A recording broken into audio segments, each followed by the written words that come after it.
Hello guys, another day, another vlog na naman tayo. Ayan guys, kakababa lang namin ni Alden sa kotse. Andito na nga kami sa NAIA. Papasok na kami sa airport ngayon kasi pupunta kami ng Japan ngayon. Kasi kasali ulit kami sa Asia Youth Championship na gaganapin sa Japan. Try namin i-defend ang champion namin last year. Kaya thank you so much po Coach Mark, Tito Mans at Tito Joseph kasi kasama pa rin po ako sa lineup. Pang-apat na bansa na po ito kasama po ang Pilipinas Microsmith family. Kaya thank you po talaga. So ayan guys, departure na namin. So ayan guys, papunta na kami ng airplane namin. Ayan guys yung pogi, naka-shades. So, uy. Ayan guys yung unggoy, yung pogi.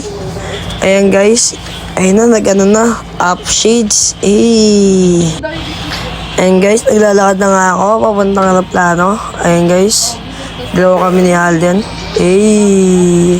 Business class kami dyan guys. Ayan guys. So ayan guys, si Alden, si Dwayne, papa ni ano, tsaka si Maddox, ayun o. Ayan guys, yung clouds, yung ganda nakuha, upang Gio. Ayan guys. Ayan guys, nasa Japan na kami. Ayan guys, ang lamig daw. Di pa nga nakakalabas, malamig na kagad.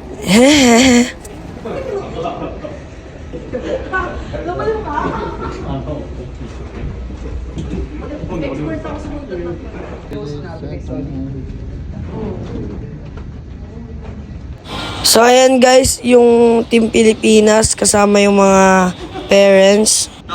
Ayan nga si Tita Len. Ayan guys, si gold medalist. So, ayan guys, ang gaganda ng mga pormahan namin, oh. Ready sa Japan. Siyempre, bawal ka magsuot dito sa Pilipinas kasi sobrang init. Ayan guys, si Tito Zoilo. Nag-seryosohin pero hindi naman bagay. Ayan guys, nakita ko yun na yung boyfriend ko kaya tumakbo ako. Ayan guys, si Sting, ang pogi niya kasi kaya tinatakbuhan ko.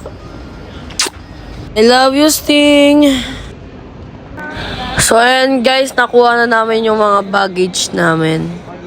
So ayan guys, nakasakay na kami ng van. Papunta kami ng hotel namin na tutuluyan namin mamayang gabi. Ayan guys, nakapunta na kami sa hotel namin. Kasama ko si Coach Mark, si Coach Andre, Tito Mans, Tito Joseph, si Sting, at si Kuya Steven.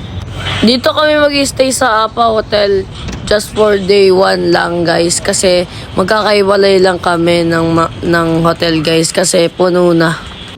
Yung hotel na pag-i-stayan talaga namin na malapit sa basketball court venue.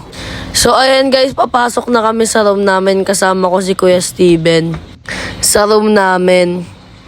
So syempre hindi pwede na hindi kakain ng famous dito sa Fukuoka na ramen. Ayan guys, ang sarap niyan, saktong-sakto sa malamig na panahon. So ayan guys, see you next vlog. Game naman namin. Bye bye.